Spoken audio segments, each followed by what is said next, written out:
What makes a country powerful? اس ملک کی فوج، اس کی تگڑی معیشت، اس کے لوگ یا پھر اس ملک کے وسائل؟ Well, the answer is none of them. کسی ملک کو طاقتور بنانے کے لیے یہ تمام فیکٹرز بیلنس ہونا ضروری ہیں۔ کئی ملکوں کے پاس تگڑی فوج تو ہے مگر اکانومی خراب ہونے کی وجہ سے وہ پاورفل نہیں ہیں، جیسے کہ ایران اور شمالی کوریا۔ کچھ ممالک کی اکانومی تو بہتر ہے مگر طاقتور فوج نہ ہونے کی وجہ سے سیکیورٹی کے لیے دوسرے ممالک پر انحصار کرتے ہیں، جیسا کہ سعودی عرب۔ تو پھر پاکستان کتنا طاقتور ہے؟ میرے خیال میں کسی ملک کو طاقتور بنانے میں سب سے اہم کردار اس کی اکانومی ادا کرتی ہے۔ اگر ہم پاکستان کی اکانومی کی بات کریں تو پاکستان ان 11 ملکوں میں شامل ہے جو 21ویں صدی میں بڑی معاشی طاقتیں بننے جا رہی ہیں۔ اگر ہم پاکستان کی جی ڈی پی کی بات کریں تو پاکستان کی جی ڈی پی $314 بلین سے کم ہو کر $264 بلین رہ گئی ہے۔ تھینکس ٹو خان صاحب۔ جی ڈی پی کے اعتبار سے پاکستان 42ویں نمبر پر ہے، جس کا مطلب ہے کہ پاکستان کی اکانومی تقریباً 150 ممالک سے بہتر ہے۔ اور اگر ہم G D P per capita کی بات کریں تو پاکستان کا ہر شہری آن ایوریج $1185 ہر سال کماتا ہے۔ اس کے مقابلے میں ہر بنگالی $1250 جبکہ ہر بھارتی $1900 کماتا ہے۔ تو حاصل کلام یہ کہ پاکستان کی اکانومی نہ تو بہت زیادہ مضبوط ہے اور نہ ہی اتنی کمزور کہ یہ وینزویلا کی طرح کولیپس کر جائے۔ پاکستان کی فوج دنیا کی طاقتور ترین افواج میں سے ایک ہے، اور جب بات جنوبی ایشیا اور UN مشنز کی آتی ہے تو پاکستانی فوج ایک اہم کردار ادا کرتی ہے۔ تعداد کے لحاظ سے بات کریں تو پاکستانی فوج دنیا کی 6ٹھی سب سے بڑی فوج ہے، جس کی ایکٹیو فوج کی تعداد تقریباً 6.5 لاکھ ہے۔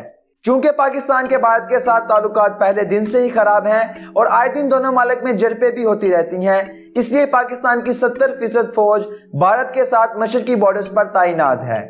پاکستانی فوج کا بجٹ تقریباً $13 بلین ہے، جبکہ بھارتی فوج کا بجٹ تقریباً $65 بلین ہے۔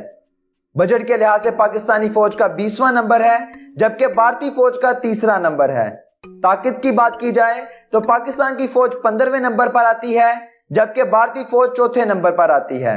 اگر ہتھیاروں کی بات کی جائے تو پاکستان کے پاس 2182 کامبیٹ ٹینکس اور 2604 آرمڈ فائٹنگ وہیکلز ہیں۔ پاکستان نیوی کے پاس 5 فریگیٹس، 10 سب میرینز اور 12 کوسٹل ڈیفنس کرافٹس ہیں۔ پاکستان ایئر فورس کے پاس 1281 ایئر کرافٹس ہیں، جن میں 320 انٹرسیپٹرز اور 410 اٹیک ایئر کرافٹس ہیں۔ پاکستان کی فوج کو مسلم دنیا میں جو چیز سب سے نمایاں کرتی ہے وہ ہے اس کی نیوکلیئر پاور۔ پاکستان مسلم دنیا میں وہ واحد طاقت ہے جس کے پاس نیوکلیئر ہتھیار ہیں۔ اگر ہم تعداد کی بات کریں تو اس وقت پاکستان کے پاس 150 کے قریب نیوکلیئر وار ہیڈز موجود ہیں، اور ان وار ہیڈز کو ٹارگٹ تک لے جانے کے لیے کروز میزائلز بھی موجود ہیں۔ 1963 میں پاکستان اور چائنا میں سائنو پاکستان ایگریمنٹ ہوا، جس کے بعد چائنا پاکستان کا سب سے بڑا آرم سپلائر بن گیا۔ پاکستان اور چائنا نے مل کر JF-17 تھنڈر بھی تیار کیا ہے، جو ایک نیکسٹ جنریشن ایئر کرافٹ ہے۔ پاکستان کا جغرافیہ بھی پاکستان کو عالمی معاملات میں کردار ادا کرنے کے قابل بناتا ہے۔ پاکستان کے پاس زبردست جغرافیہ ہے۔ پاکستان ایشیا میں واقع ہے، جس میں کئی معاشی طاقتیں جنم لے رہی ہیں، جس کی وجہ سے عالمی صف بندی میں بھی ایشیا کا کردار بڑھتا جا رہا ہے۔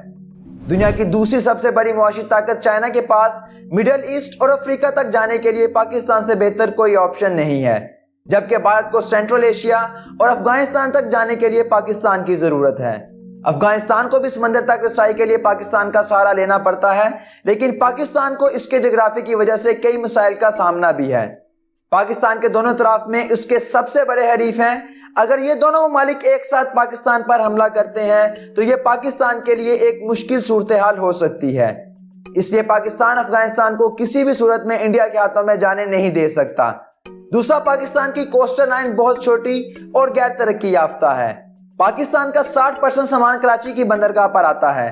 اگر کسی وجہ سے یہ روٹ بلاک ہوتا ہے تو پورے پاکستان کی سپلائی لائن آسانی سے کٹ سکتی ہے۔ اگر ہم پاکستان کے پولیٹیکل انفلوئنس کی بات کریں تو یہ وقت کی ضرورت کے حساب سے اوپر نیچے ہوتا رہتا ہے۔ مثلا سرد جنگ کے دوران امریکہ کو افغانستان میں پاکستان کی ضرورت تھی تو پاکستان امریکہ کا جانی تھا،